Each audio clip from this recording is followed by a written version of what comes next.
Good morning, everyone. I am Dr. Pushpalata, Additional Professor and Head of the Department of Obstrics and Gynecology. I'm very happy to announce that we are conducting first hands-on cadaveric workshop for retroperitoneal dissection. This we are doing in collaboration with the Department of Anatomy. So we are coming together for a great initiative of improving our surgical skills along with the knowledge of the anatomy of the structures, retroperitoneal structures.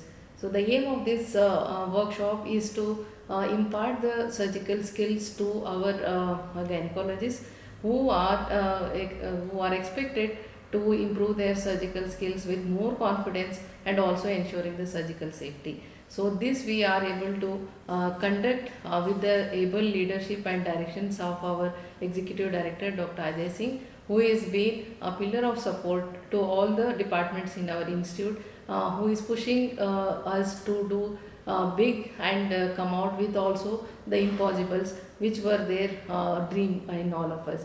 So I thank our executive director for giving us this opportunity, and I also welcome all the delegates to this workshop, and I am sure you will go back to your institute, respective institutes, more empowered and enlightened and enriched with the knowledge which you are gaining from the workshop.